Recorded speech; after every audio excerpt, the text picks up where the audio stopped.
Baik, kejang demam ya. Mungkin hari ini kita diskusi santai-santai saja ya nanti setelah paparan. Untuk kejang demam, mungkin saya mau sharing sedikit. Pernah terjadi pada diri saya sendiri gitu, anak saya yang kedua waktu itu usianya sekitar 10 bulan. Kebetulan sedang saya tinggal pergi keluar kota, pulang-pulang ternyata demamnya tinggi ya. Saya pulang dia demam tinggi sekitar 39, koma sekian gitu saat diukur suhunya. Terus tidak berapa lama sepertinya kejang, karena itu baru pertama kali terjadi dalam hidup saya gitu. Meskipun saya seorang dokter gitu, tapi itu baru pertama kali terjadi, saya melihat sendiri gitu kejadian kejang demam di hadapan saya. Jadi terus terang pada saat itu agak panik, meskipun saat itu sih sudah kenal dengan YOP dan ilmu-ilmu dari Markas Sehat gitu. Jadi antara logika sama kepanikan itu kayak seimbang gitulah. Tapi karena anak sendiri jadi mungkin lebih banyak paniknya. Jadi apa sih yang kita rasakan pada saat melihat anak kita kejang demam? Pasti ada rasa takut ya. Aduh, karena itu memang serem gitu. Kejang demam itu serem ya kalau kita melihat sendiri gitu.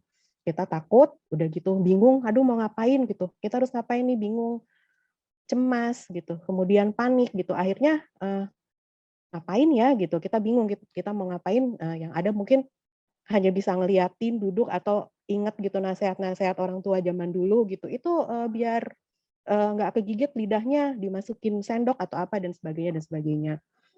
Kemudian setelah kejang demamnya teratasi, ada lagi nih isunya, jangan-jangan setelah kejang, anak saya otaknya cacat gitu, jadi bodoh, jadi, keterbelakangan, mental atau apapun gitu. Kemudian, nanti akan terulang lagi nggak ya gitu? Biar nggak terulang lagi gimana? Nanti bisa jadi epilepsi nggak ya kejang demam ini sama nggak sih sama epilepsi? Terus biar nggak terulang lagi, apa harus dikasih obat kejang untuk mencegah? Jadi anak panas udah gitu langsung kita kasih obat kejang aja gitu biar dia nggak kejang. Ini benar nggak ya isu-isu ini gitu.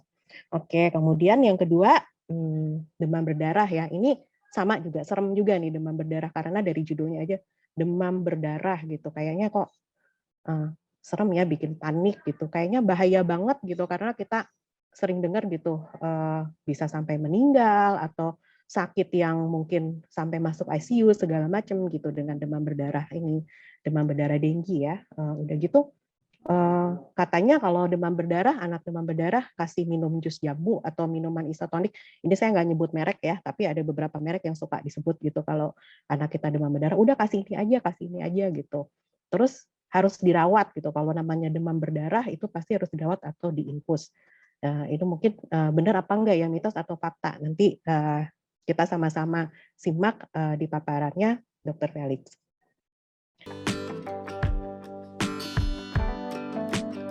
Itu kejang demam dan demam berdarah dengue atau DBD. Jadi kita akan bahas satu persatu dulu, yaitu pertama mengenai kejang demam. Jadi kejang demam itu kan sesuatu hal yang menjadi momok bagi semua orang, para orang tua terutama. Namun sebelum kita takut, tapi kita harus tahu dulu apa sih definisinya kejang demam itu.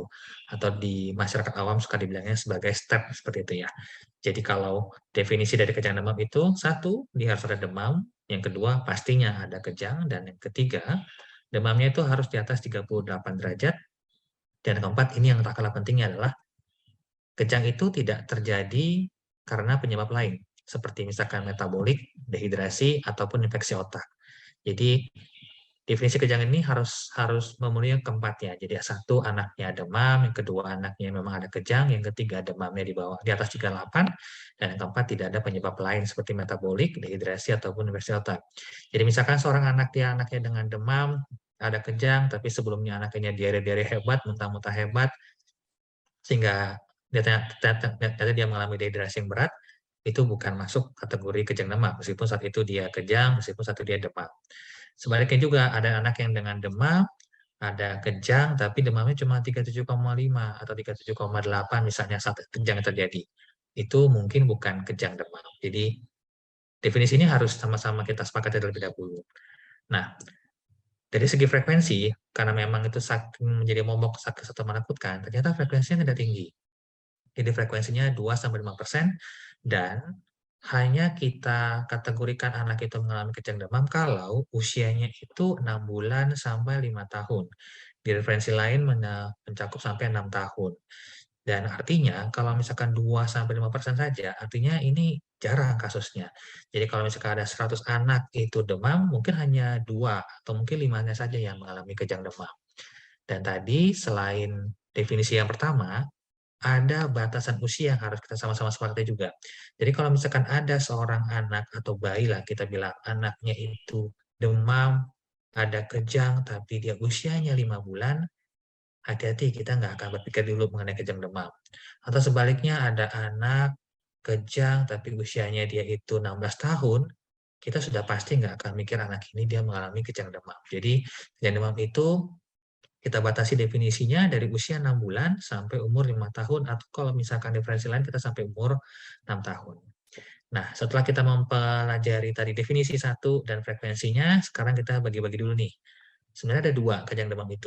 Yang pertama yang sederhana, yang kedua adalah dia kompleks. Perbedaannya itu terletak dari waktu, bagian mana tubuh saja yang bergerak, dan frekuensinya yang timbul berapa kali dalam per 24 jam. Ini nanti menjadi penting untuk diketahui karena ini berkaitan dengan resiko ke depannya dan juga bagaimana terlaksana ke depannya. Jadi untuk yang sederhana, kejangnya itu terjadi pada seluruh badan atau 2 sisi kanan tubuh dan sisi kiri tubuh. Dan dia hanya 1 kali terjadi dalam 24 jam dan lamanya itu kurang dari 15 menit. Sedangkan kompleks itu kebalikannya. Kalau sederhana dia harus 2 sisi tubuh, sisi kanan, sisi kiri, tapi kalau kompleks itu hanya sebagian saja, mungkin hanya kakinya saja, mungkin hanya tangannya saja, atau mungkin hanya kalaupun tangan kaki hanya sebelah kiri saja atau sebelah kanan saja. Jadi hanya satu sisi tubuh atau sebagian tubuh saja. Dan dia itu lebih dari 1 kali dalam 24 jam. Dan lamanya lebih dari 15 menit. Nah, yang menjadi kekhasan dari kejang demam adalah setelah anak itu kejang, biasanya kan setelah kejang selesai, anaknya bisa tidur ya. Tidur misalnya 1 jam kemudian lah. Tapi setelah dia bangun, dia tidak ada gejala sisa. Artinya anaknya itu akan kembali tampak seperti anak yang normal sebelum sakit. Ya, sekali lagi anak itu bangun tanpa ada gejala sisa. Jadi kalau misalkan anak itu setelah kejang, setelah tidur malah tidur lama, nggak bangun-bangun misalnya, nah itu bukan kejang demam. Meskipun misalkan usianya dia itu 8 bulan atau misalkan masuk pada usia definisi kejang demam tadi. Jadi kekhasan pada kejang demam adalah anak itu bangun tanpa adanya gejala sisa. Artinya dia bangun seperti saat sebelum dia sakit. Nah, kalau misalkan anak mengalami kejang di rumah, apa sih yang akan kita lakukan? Yang pertama, saya ngerasa nggak mungkin orang tua nggak panik. Saya rasa itu suatu hal yang nggak bisa kita hindari lah. Kita sebagai maaf kita sebagai orang tua, dan mungkin kita juga nakes pun ketika kita sebagai orang tua pun ketika menghadapi anak kita kadang demam pasti panik, itu pasti panik. Tapi sesegera mungkin kita harus menenangkan diri. Karena langkah berikutnya yang penting, yaitu anak itu harus segera diletakkan di lantai ataupun tempat tidur ataupun yang sesuatu yang sifatnya itu lurus, yang yang rata, dan dimiringkan. Tujuannya kenapa dimiringkan adalah supaya liur ataupun air ludah, lendir itu dapat keluar. Karena nanti ketika anak itu kejang, umumnya kan anak itu nggak sadar ya. Anak itu nggak sadar, sehingga yang terjadi adalah kalau kita miringkan, ada resiko nanti air liur itu masuk ke dalam saluran pernapasan. Dia mengalami tersedak atau mengalami aspirasi. Yang kedua, jangan memasukkan benda apapun. Karena pada saat anak itu kejang, sebagian besar pasti mulutnya itu mengunci. Mulutnya itu mengunci. Sehingga ketika kita misalkan memasukkan sendok, memasukkan misalkan spatel kayu, atau bahkan kita masukkan jari kita, yang terjadi adalah bisa saja gigi dari anak itu putus. Kalau putus, malah resikonya nanti bisa masuk ke paru-paru. Kalau misalkan ada orang tua yang bilang, "Dok, saya bisa kok Dok masukin jari saya langsung ke dalam mulut anak saya ketika kejang." Mungkin saat itu mungkin bukan kejang, karena biasanya kalau kejang itu dia pasti sangat gigit sehingga kita nggak bisa sama sekali memaksakan masuk ke jari ataupun benda itu ke dalam mulut si anak tersebut. Dan yang ketiga, ketika misalkan anak itu kejang, ya tentunya jangan segera diberikan minum, karena tadi pada saat anak itu kejang, anak itu nggak sadar. Kalau kita berikan minum, ya kita akan beresiko pada anak itu mengalami tersedak. Ada bilangnya nanti diberikan minum kopi lah, diberikan minum teh lah, diberikan air kelapa lah. Ya semua tentu nggak bisa kita lakukan saat misalkan anak itu mengalami kejang. Dan yang terpenting yang keempat adalah amati ritme tipe gerakan tersebut. Itu menjadi penting karena nanti pasti ketika konsultasi kepada dokter, dokter akan bertanya hal ini. Jadi ketika misalkan anak itu kejangnya itu sebelah kanan atau sebelah kiri saja, atau hanya mata saja, atau hanya kakinya saja, itu harus diamati. Syukur-syukur kalau misalkan bisa divideokan selama berapa detik gitu ya, karena itu membantu untuk menegakkan apakah ini tipe kejangnya itu yang tipe kejang sederhana, yang kompleks tadi, maaf yang sederhana atau yang kompleks itu. Jadi itu dibedakan dengan tipe gerakan tersebut. Dan apabila kejang demam itu terjadi episodenya yang pertama, jadi sebelumnya nggak pernah kejang demam, tapi baru kali ini dia kejang demam, memang sebaiknya konsultasi ke dokter dan biasanya dokter akan menyarankan untuk rawat inap dan umumnya rawat inapnya hanya 1 hari saja atau 24 jam. Meskipun anaknya besokannya masih demam, tapi kita umumnya hanya merawat 1 hari. Tujuannya apa? Untuk menilai apakah anak itu mengalami kejang berulang atau tidak selama 24 jam itu. Ya. Nah, seberapa bahaya sih sebenarnya kejang demam itu? Jadi kuncinya adalah kejang demam itu sama sekali tidak mematikan dan dia tidak berhubungan dengan kepintaran anak.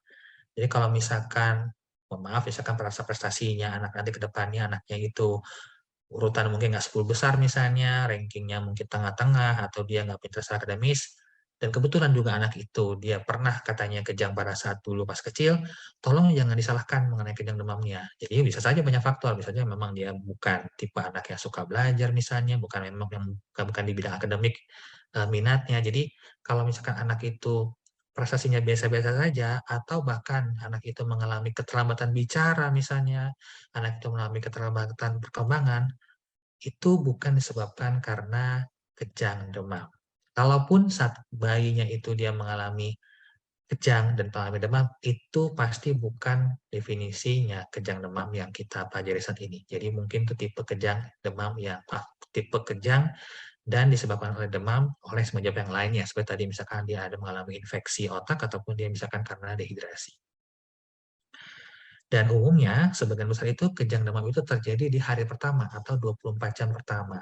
Jadi misalkan hari ini hari Minggu, nah anak kita demam, lalu dia ternyata kejangnya di hari Selasa atau mungkin di hari Rabu. Kita nggak akan mikir anak ini step. Jadi kita harus berpikir penyebab lain dan jangan-jangan anak ini punya penyebab lain kenapa dia anak itu kejang. Ya. Nah ini juga menjadi pertanyaan juga yang menjadi sering ditanyakan. Dok, apakah kejang demam itu bisa berulang nggak sih? Iya.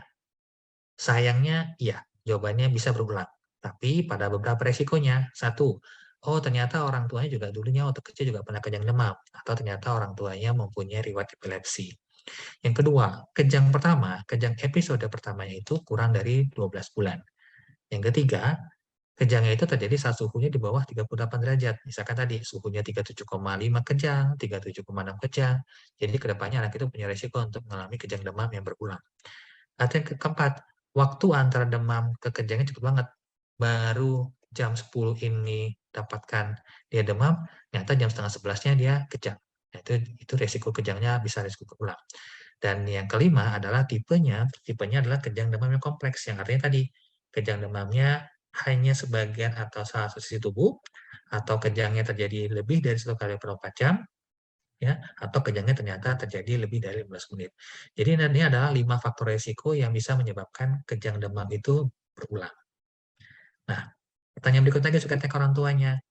Dok, kalau misalkan sekarang ini kejang demam, apakah nanti bisa jadi epilepsi atau mungkin sakit ayan seperti masyarakat awam sering bilang seperti itu?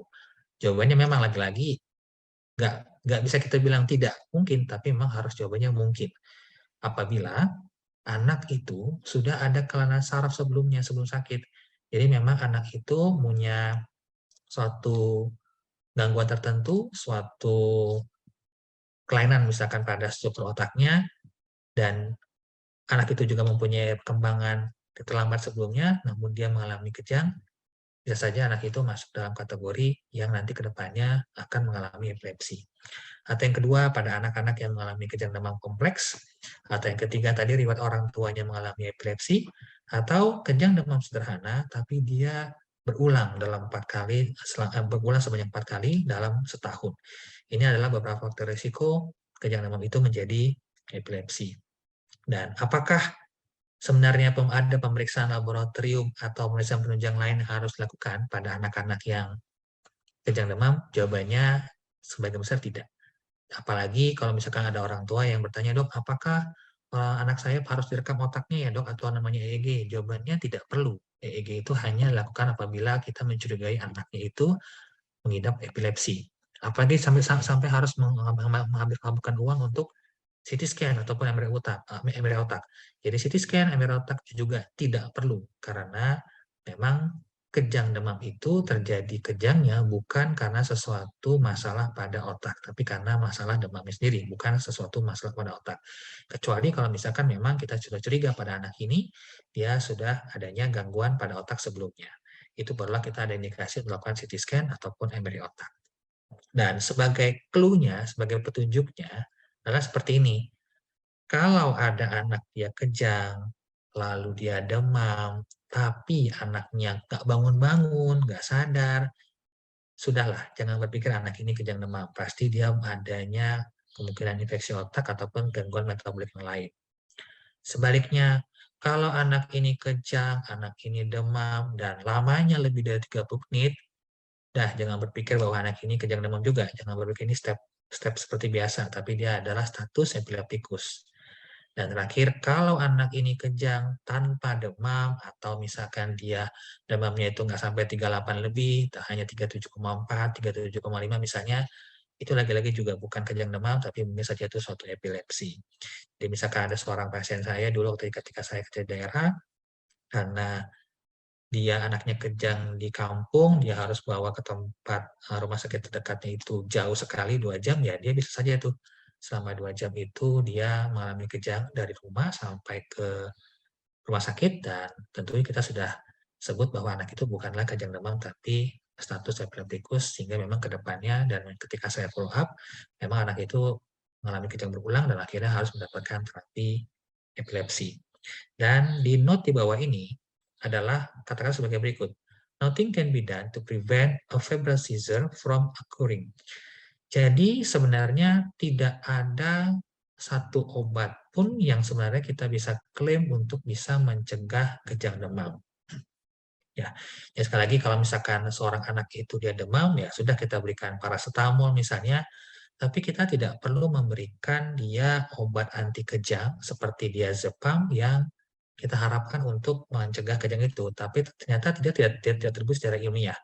Saya juga punya pasien yang dianya sudah pernah kejang demam sebelumnya, lalu dia membekali dia ingin dibekali diazepam yang sifatnya diberikan diminum, dan ternyata dia mendapatkan itu dari apotek lain, dokter lain, lalu jam 2 siangnya dia demam dan dia minum juga obat anti kejang tersebut diazepam, ternyata jam 4 sorenya dia kejang lagi. Sehingga kita sampaikan juga kepada orang tuanya bahwa kalaupun kita memberikan obat anti kejang diazepam, memang tidak bisa mencegah resiko kejang demam saat itu. Jadi memang sekali lagi memang tidak ada obatnya.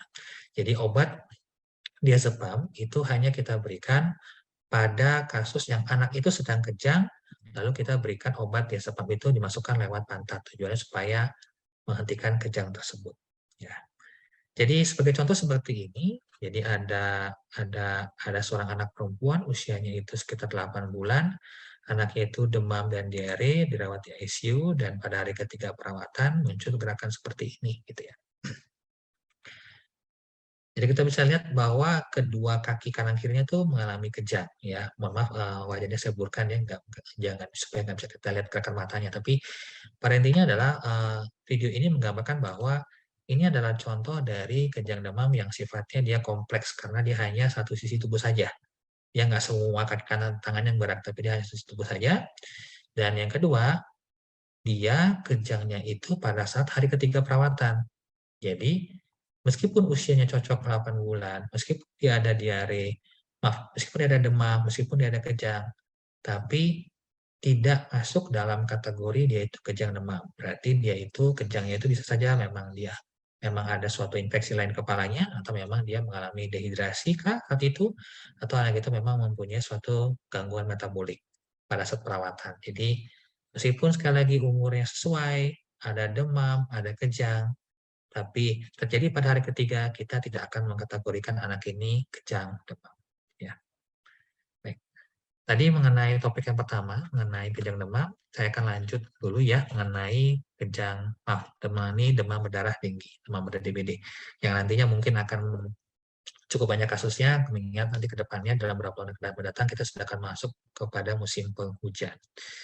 Jadi memang pada tahun 2022 sendiri dari Kemenkes sudah menerbitkan artikel bahwa jumlahnya itu sampai minggu ke-22 ya, berarti sampai sekitar bulan Juni-Juli itu sudah dilaporkan ada 45.387 kasus dan kematiannya mencapai 432 kasus. Jadi sekitar 1% lah ya angka kematiannya. Jadi memang ini cukup tinggi. Mungkin saja nanti sekitar bulan November, Desember angka ini pasti akan bertambah jumlah kasusnya mengingat memang kita akan masuki musim hujan. Dan kalau gejala demam berdarah itu pasti ada demam. Jadi kita nggak akan mikir DBD kalau misalkan anaknya nggak demam. Dan kita juga akan berpikir DBD kalau misalkan dia ada demam, ada nyeri-nyeri otot, badannya pegel-pegel. Biasanya kalau anak yang sudah bisa ngomong, dia akan bilang, "Mak, kayak pengen dipijit gitu badannya." Ada gejala mualan muntah.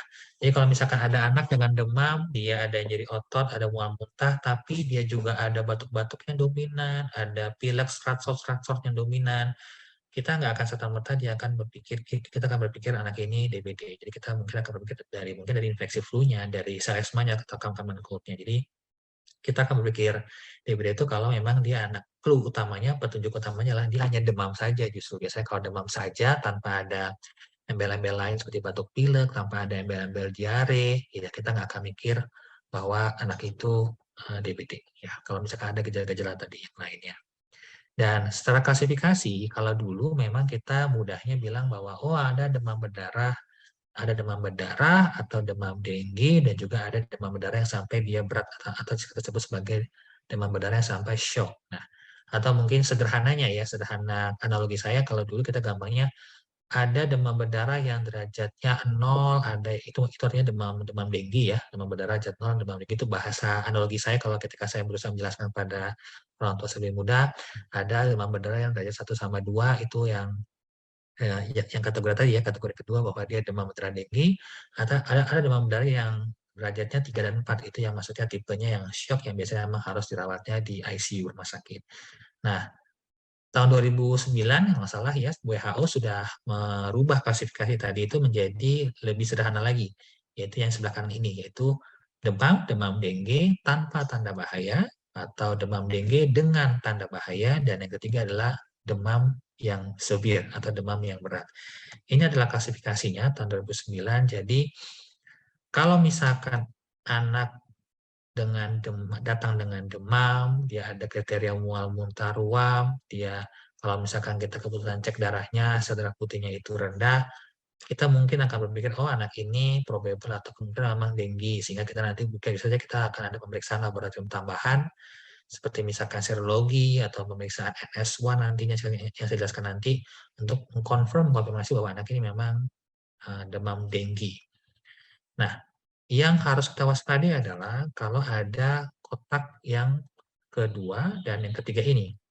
Kalau misalkan anaknya itu sudah dapatkan terbukti adanya infeksi dengue pada tubuhnya atau disebut sebagai demam dengue, namun dalam perjalanannya anak ini mengalami nyeri perut yang hebat, dia ada muntah-muntah yang persisten, atau bahkan sampai mengalami perdarahan, atau ada peningkatan hematokrit, nanti akan saya jelaskan di slide berikutnya, atau bahkan kaki tangannya dingin, anaknya itu tidak sadar, anaknya itu kesadarannya menurun, itu adalah salah satu tanda bahaya yang artinya harus segera mendapatkan penanganan di rumah sakit. Jadi kalau misalkan anaknya demam-demam, mual muntah tapi masih cicilan, masih bisa makan minum dengan baik, ya mungkin saja anak itu hanya demam dengue saja tanpa adanya tanda bahaya. Tapi kalau dia ada nyeri perut hebat, muntah-muntah, lemas, dehidrasi, kaki tangannya dingin, kencingnya sedikit, bahkan itu sudah tanda-tanda bahaya yang harus segera dipantau di rumah sakit atau pada beberapa kasus tersebut harus dirawat di ICU. Dan ini adalah tanda bahaya. Sekali lagi, tanda bahaya yang tadi saya jelaskan di sebelumnya adalah satu, anak ini nyeri perut. Ya, nyeri perutnya hebat, bahkan nyeri perutnya kencang, ada muntah-muntah yang berulang, ada perdarahan pada hidung gusi, atau bahkan disertai dengan BAB-nya yang berdarah, dan anaknya itu malah kelihatan lemas atau dehidrasi. Ya. Nah, ini adalah secara sederhana fisiologi dari demam berdarah. Jadi, yang kompleksnya itu yang gambar sebelah kiri, tapi ingin saya jelaskan yang sebelah kanannya. Jadi, sebenarnya seperti ini. Jadi, kalau misalkan pembuluh darah kita tuh ibaratnya sebuah pipa ya, sebuah pipa yang dia itu rapat semuanya, seperti dinding pembuluh darah ini yang rapat semua oleh dinding-dinding. Oleh kita bilang sebagai epitel-epitel pada pembuluh darah itu rapat semuanya. Tapi pada demam berdarah, inflamasi-inflamasinya itu menyebabkan peregangan pada dinding dari pembuluh darah tersebut. Sehingga air dalam darahnya itu ibaratnya kayak bocor gitu ya. Ibaratnya bocor sehingga makanya anak itu akan mengalami dehidrasi yang berat. Jadi sekali lagi pada saat demam berdarah itu pembuluh darahnya itu ibaratnya kayak bocor, maka air yang ada dalam darah itu keluar sehingga dia mengalami dehidrasi yang berat. Dan ini adalah perjalanan dari demam berdarah. Nah, ini yang harus ditekankan supaya ketika kita misalkan mendeteksi seorang anak kita ternyata memang sudah confirm nih dok bahwa anak ini demam denggi, ada infeksi, terbukti infeksi virus denggi pada tubuhnya. Nah, yang kita pantau ini justru memang ini pada saat memasuki hari keempat, hari kelima ini adalah fase-fase kritisnya. Karena kalau misalkan nantinya dia menjadi berat, terjadi biasanya pada saat hari keempat, hari kelima tersebut. Yang terjadi adalah umumnya anaknya bisa mengalami dehidrasi yang berat, bahkan terjadinya mimisan, gusi berdarah itu terjadinya pada saat hari keempat, hari kelima, dan juga kalau misalkan sampai syok atau tandanya kurang cairan, anak itu akan mengalami kaki tangannya dingin, dan bahkan sampai menimbulkan penyakit kesadaran. Jadi hari kritisnya demam berdarah itu umumnya adalah hari keempat, hari kelima. Ketika sudah bisa melewati hari kelima, umumnya anaknya itu bisa bisa cepat pulang atau bisa pindah dari ruang ICU ke ruangan biasa. Jadi pada demam berdarah itu hari keempat, hari kelima itu adalah fase-fase yang paling beratnya. Ya, justru pada saat yang berat-beratnya itu, seringkali kita tertipu karena saat itulah suhunya itu justru sudah normal. Jadi yang kami sering sampaikan adalah kalau misalkan Bu hari ketiga, hari keempat anaknya panasnya turun, tapi anaknya tidak terlihat happy, nggak terlihat ceria, wah Ibu hati-hati, jangan-jangan anak ini memang masuk kategori demam berdarah yang harus segera dirawat. Tapi kalau misalkan dia demam denggi yang biasa, yang nggak sampai mengalami dehidrasi perdarahan, ketika hari keempat, hari kelimanya dia demamnya turun, umumnya anaknya bisa happy, nggak akan mengalami gangguan yang lain seperti itu. Nah, ini adalah pemeriksaan darah yang seringkali yang kami mintakan, dan seringkali juga orang tua juga bertanya, dok, gimana sih dok trombosit anak saya hari ini, gimana trombosit saya sore hari bagaimana dok ya. Jadi pertanyaannya selalu tanyakan. Nah, seringkali yang menjadi konsentrasi dari orang tua adalah hanya trombosit saja. Padahal yang terpenting sebenarnya bukan trombosit, tapi adalah namanya hematokrit. Nah, jadi kalau misalkan ketika kita lihat gambar ini, kalau misalkan saya ngambil darah gitu ya, darah seorang pasien itu, ketika kita ngambil di jarum suntik darah itu, kita kan melihatnya warnanya kan hanya merah saja ya.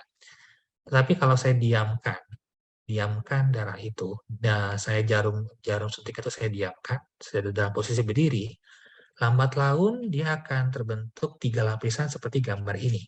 Yang pertama yang paling kuning itu hanya alat cairan. Itu hanyalah cairan yang warnanya kuning ini.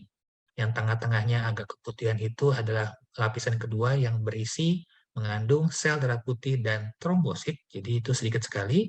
Yang ketiga, paling bawah, paling dasar adalah lapisan yang mengandung sel darah merah. Nah, ini kita akan lihat lagi lihat gambar sketsa tadi. Jadi yang pada gambar patofisiologi demam berdarah ini, yang seringkali mengalami kehilangan adalah ininya, bagian atasnya, yaitu bagian airnya. Bagian airnya itu yang keluar dari pembuluh darah yang merembes itu, yang bocor itu. Jadi air yang keluar. Sementara sel darah merahnya tetap di dalam, dia nggak keluar. Yang keluar itu hanya airnya, tapi sel darah merahnya nggak keluar. Maka kalau misalkan airnya yang keluar, tetapi sel darah merahnya keluar, maka seolah-olah konsentrasi dalam darah kita itu pasti akan pekat. Nah, itulah yang namanya hematokrit. Jadi misalkan hematokrit tadi umumnya misalkan kita sebut hematokrit normal itu sekitar 35 sampai 45%. Artinya gini, oh berarti kan dari 100 mili air, 45-nya itu isinya darah gitu ya, darah. Sisanya 65-nya itu, maaf, sisanya kalau 45% berarti sisanya 55-nya adalah air ini, air yang plasma tadi. Ternyata pada saat demam berdarah, airnya keluar tuh tidak berada di saluran pembuluh darah, tapi dia keluar ke pinggir-pinggir di luar dari pembuluh darah. Maka dari 55 cc tadi yang keluar, anggaplah keluarnya 20, berarti airnya hanya sisa 30. Sedangkan jumlah sel darah merahnya itu tetap 45. Maka secara konsentrasi, hematokritnya tentu akan lebih tinggi daripada 45%. Dan itulah yang kita sebut bahwa anak ini mengalami dehidrasi, dan itulah yang menjadi dasar kenapa seorang anak itu anak-anak yang DBD dia memerlukan asupan cairan karena anak itu sangat beresiko mengalami dehidrasi. Nah, itulah nilai pentingnya membaca dari nilai hematokrit. Sedangkan kalau trombosit itu memang karena proses penghancuran trombosit oleh si virus ataupun oleh sel peradangan yang muncul akibat infeksi virus demam berdarah tersebut. Jadi selepas dari sini kami harapkan nanti para orang tua tidak hanya berkonsentrasi pada trombosit saja, tetapi hematokritnya itu yang penting. Bisa saja trombositnya normal, tapi hematokritnya itu sudah meningkat, sudah tinggi, itu sudah indikasi bahwa anaknya itu harus dirawat seperti itu. Ya. Nah, ini adalah pemeriksaan laboratorium yang juga sering ditanyakan oleh orang tua.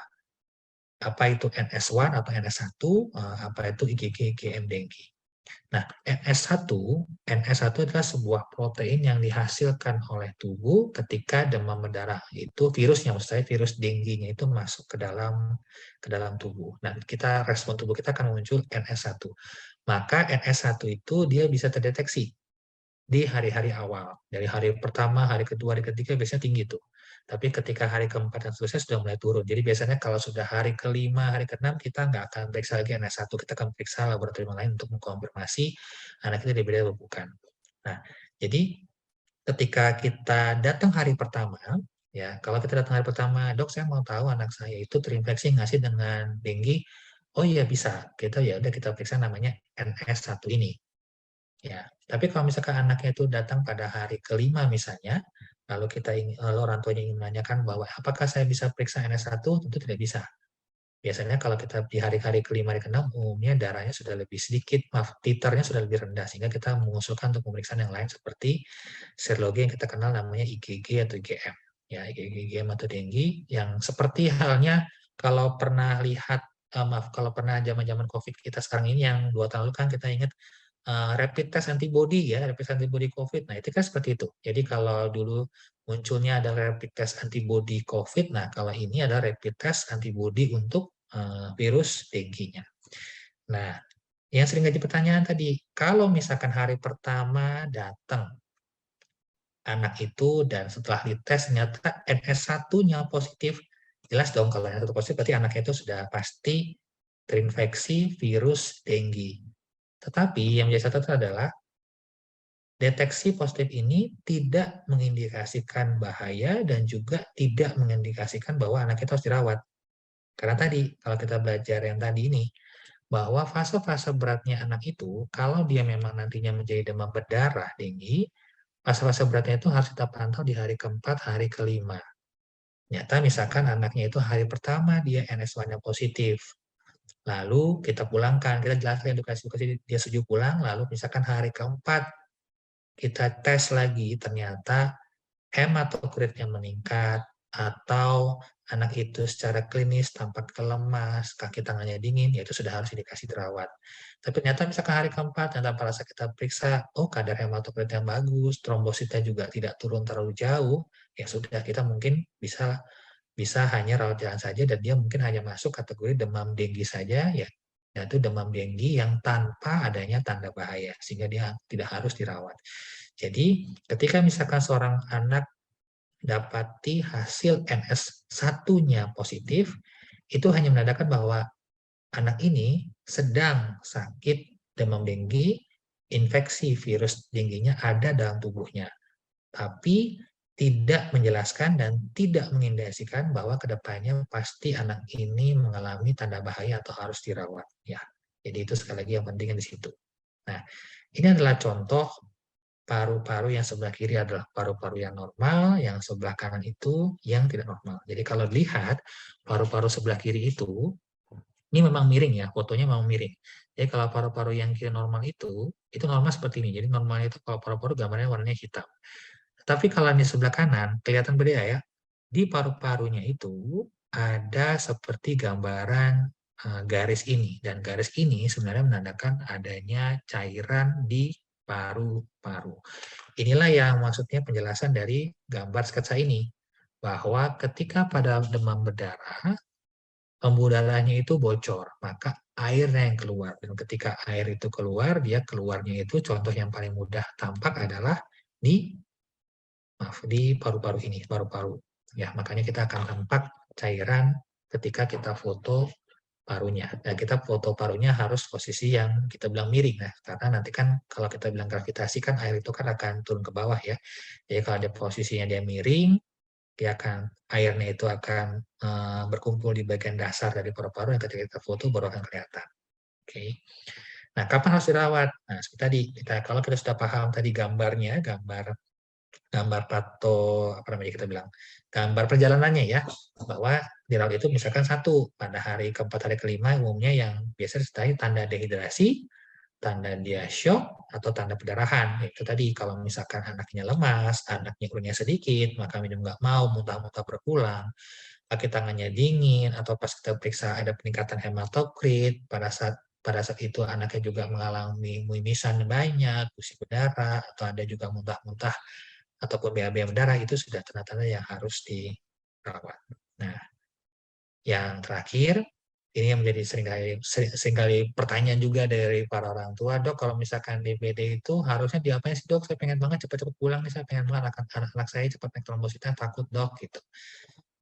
Kita harus selalu yakinkan bahwa nanti trombosit itu pasti akan naik sendirinya, seperti gambar tadi, bahwa pada saat dia itu hari keempat hari kelima, pada saat itulah trombositnya itu sedang turun-turunnya. Turun-turunnya disertai dengan turunnya juga demam, tapi trombositnya turun. Nanti hari ke-6 hari ke-7 ya dia akan naik lagi dengan sendirinya. Maka sebenarnya yang utama dari terapi demam berdarah adalah satu cairan. Entah itu dia mau minum susu, dia minum air putih, dia mau minum jus, dia mau minum sari kurma, apa aja boleh aja. Tidak ada satu cairan tertentu yang diklaim bisa meningkatkan trombosit dengan cepatnya. Yang kedua adalah tentu kita berikan obat penurun panas.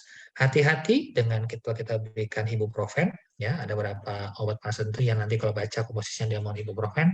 Karena ibuprofen itu karena ibuprofen itu dia mempunyai sifat namanya antikoagulasi, atau antikoagulasi itu malah bisa menurunkan kadar trombosit atau bisa menyebabkan perdarahan dari obat ibuprofen ya, sehingga pada kasus demam berdarah memang hati-hati kalau bahkan sebaiknya memang dihindari pemberian ibuprofen pada kasus demam berdarah. Dan tadi kalau misalkan ada tanda-tanda bahaya seperti yang disampaikan Disa sebelumnya, segera rawat, jangan ragu-ragu, bahkan memang pada beberapa kasus demam berdarah ini harus dirawat di ICU.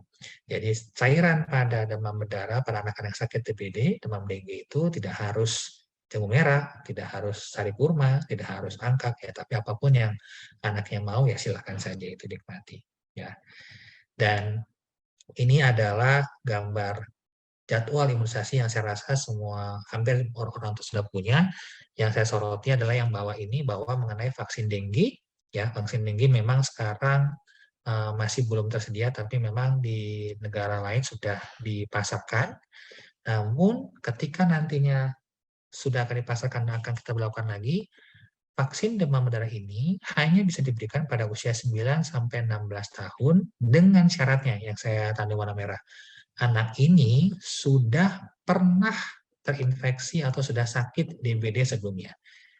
Jadi harus ada pemeriksaan darah, yaitu serologi tadi, yaitu misalkan contohnya IgG, IgM-nya pernah positif, baru anak ini boleh mendapati vaksin dengue ini. Kalau ternyata dia belum pernah sama sekali dan ketika kita periksa ternyata hasil lab serologinya tadi tidak ada tanda bahwa dia pernah terinfeksi demam berdarah, maka vaksin ini tidak boleh diberikan. Karena ketika diberikan malah akan menimbulkan kejadian yang fatal seperti yang dialami di negara lain. Nah, dua slide terakhir saya ingin menyimpulkan apa yang tadi saya sampaikan di topik yang pertama dan kedua adalah yang pertama, demam tinggi apakah pasti kejang? Tentu kalau kita sudah memahami yang tadi, tidak. Jadi kalau misalkan anak itu suhunya 38,5 dengan anak yang suhunya 40, anak yang suhunya 40 itu bukan berarti dia akan beresiko lebih kejang juga. Bahkan di anak yang sama saja, ada juga cerita di anak yang sama, dok kenapa dulu pada saat 41 derajatnya yang pada saat umur setahun, anaknya nggak kenapa-kenapa, tapi pada saat dia umur 1,5 bulan ini, dia suhunya 38,7, dia ada kejang.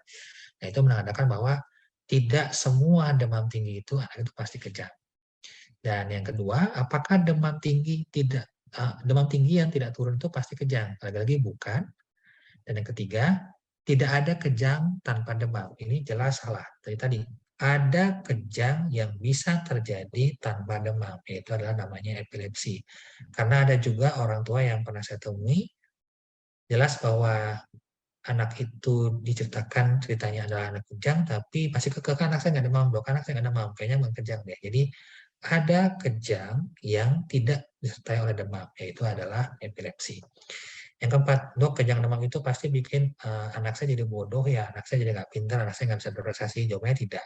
Kalau misalkan anaknya tidak bisa berprestasi, ya jangan salahkan kejang demamnya. Ya mungkin memang anaknya mungkin ternyata bukan di situ. Nah, apakah obat anti kejang itu harus diberikan pada demam tinggi? Tentu tidak, karena memang tidak ada satupun yang bisa mengklaim kalau kita berikan obat diazepam ternyata demamnya, ternyata kejangnya tidak terjadi. Dan keliru lagi yang berikutnya adalah, dok, anak saya udah 3 hari nih panas turun, demamnya naik turun. Saya mau dong cek darah karena kayaknya DBD deh gitu. Kembali, kalau misalkan ternyata dia demam 3 hari, tapi dia itu ada batuk pilek, ya kita nggak akan mikir DBD lah. Kalau misalkan dia demam 3 hari, dia ada diare, ya kita juga akan mikir DBD seperti itu. Nah, apakah semua kasus demam dengue harus dirawat? Jawabannya tidak, karena kita rawat kalau misalkan ada tanda-tanda tadi, tanda dehidrasi atau peningkatan laboratoriumnya berupa peningkatan hematokrit.